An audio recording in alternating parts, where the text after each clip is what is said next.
અમદાવાદમાં શહેર બીજેપીના સંગઠન માળખાને લઈને મહત્વના સમાચાર સામે આવી રહ્યા છે। અમદાવાદ, રાજકોટ, સુરત અને વડોદરામાં નો રિપીટ થિયરી લાગુ થશે। બીજેપી મહાનગરના પ્રમુખોની નિયુક્તિઓ બાદ શહેર સંગઠનની ચર્ચા। શહેર સંગઠન માળખામાં શહેર જિલ્લા પ્રમુખોની નિમણૂકો વાળી થિયરી લાગુ થશે। જિલ્લા પ્રમુખોની જેમ ટીમની સંરચનામાં પણ નો રિપીટ થિયરી લાગુ થશે। પ્રદેશ પ્રમુખની જાહેરાત પહેલા શહેર સંગઠનની જાહેરાત થઈ શકે છે। આગામી થોડા દિવસમાં અમદાવાદ શહેર બીજેપીની ટીમ જાહેર થઈ શકે છે। આગામી થોડા દિવસમાં ટીમ પ્રેરક શાની થશે જાહેરાત। શહેર બીજેપી સંગઠનમાં નો રિપીટ થિયરી લાગુ થવાની પ્રબળ સંભાવના। નવા શહેર સંગઠનમાં જૂના હોદ્દેદારોને સ્થાન નહીં મળે। યુવા અમદાવાદ શહેર પ્રમુખની ટીમમાં નવા ચહેરાઓને તક અપાશે। 3 મહામંત્રી, 8 જેટલા ઉપપ્રમુખ અને 8 મંત્રીઓનું માળખું જાહેર થશે। યુવા અને અનુભવ સાથે જ્ઞાતિગત સમીકરણને ધ્યાનમાં રાખીને ટીમની રચના થશે।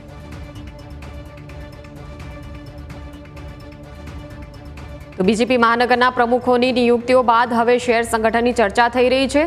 શહેર સંગઠન માળખામાં શહેર જિલ્લા પ્રમુખોની નો રિપીટ થિયરી સાથે નિમણૂકો થશે। જિલ્લા પ્રમુખોની જેમ ટીમની સંરચનામાં નો રિપીટ થિયરી એટલે કે તમામ નવા ચહેરાને તક આપવામાં આવશે। તો સંવાદદાતા જયેશ આપણી સાથે લાઈવ જોડાયા છે। સીધા એમની પાસે જઈને માહિતી મેળવવાનો પ્રયાસ કરીશું। જયેશ, નો રિપીટ થિયરી લાગુ કરવાનો નિર્ણય લેવાયો છે, શું વિગતો?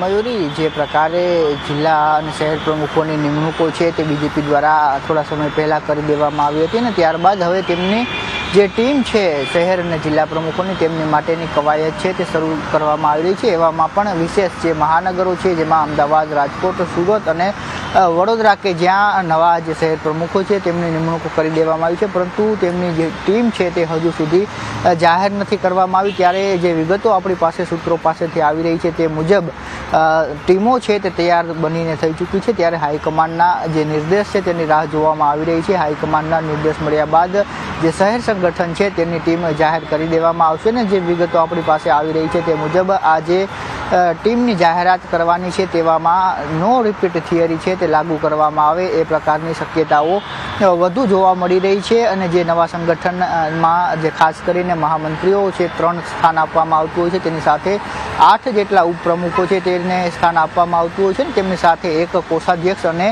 8 મંત્રીઓ છે તેમની નિમણૂકો કરવામાં આવતી હોય છે। ત્યારે અમદાવાદ શહેરની જો વાત કરવામાં આવે તો અમદાવાદ શહેરમાં પ્રેરક શાહ છે કે જેમને યુવાન ચહેરો છે અને તેમને તક આપવામાં આવી છે શહેર પ્રમુખ તરીકે। ત્યારે તેમની અંડરમાં જે 3 મહામંત્રી, 8 ઉપપ્રમુખ અને 8 મંત્રીઓની જે ટીમ બનવાની છે તેની રૂપરેખા છે તે તૈયાર કરી દેવામાં આવી છે। અગાઉ પ્રેરક શાહ છે તેમની નિમણૂક થયા બાદ તેઓ અમિત શાહ જ્યારે ગુજરાત પ્રવાસે આવ્યા હતા તેમની સાથે પણ તેમણે મુલાકાત કરી હતી ને હવે આગામી 1 થી 2 અઠવાડિયામાં આ તેમની ટીમની છે તે રચના જાહેર છે તે થઈ શકે છે એ પ્રકારની વિગતો મળી રહી છે। ત્યારે મહત્વની વાત છે કે જે જૂના જોગીઓ છે તેમના સ્થાને જે યુવા પ્રમુખને સ્થાન આપવામાં આવ્યું છે ત્યારે યુવા પ્રમુખની સાથે તેમની ટીમ છે તેમાં પણ યુવા ચહેરાઓ છે તે જોવા મળશે। તેની સાથે એક જે મંત્રી છે તે સિનિયર કક્ષાના રાખવામાં આવે એ પ્રકારની વિગત મળી રહી છે। એટલે તમામ જે બાબતો છે તેમાં વડોદરા હોય, રાજકોટ હોય, સુરત હોય કે અમદાવાદ હોય આ તમામ જગ્યાઓ ઉપર નવા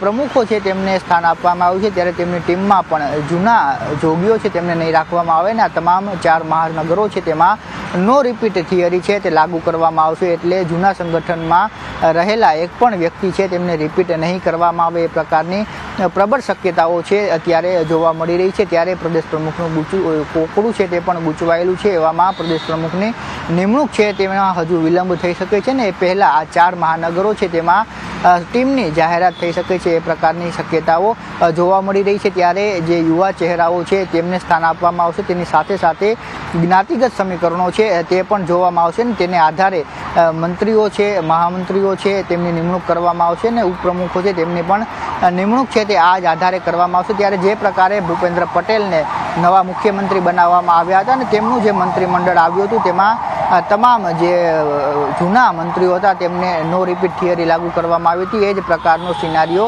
શહેર અને જિલ્લા પ્રમુખોની જે નિમણૂકો થઈ તેમાં પણ જોવા મળ્યો છે ને એ જ પ્રકારની વાત છે તે હવે જે તેમની ટીમ બનવાની છે શહેરની તેમાં પણ સામે આવી રહી છે। એટલે એક મહત્વની બાબત એ છે કે કેટલાય નેતાઓ છે તે પોતાના હોદ્દાઓ માટે લોબિંગ કરી રહ્યા છે, પરંતુ જે વાત સામે આવી રહી છે કે હાઈકમાન્ડ દ્વારા એ પ્રકારે વિચારણા ચાલી રહી છે કે જે પણ ટીમની રચના થશે તેમાં નો રિપીટ થિયરી છે તે જોવા મળશે.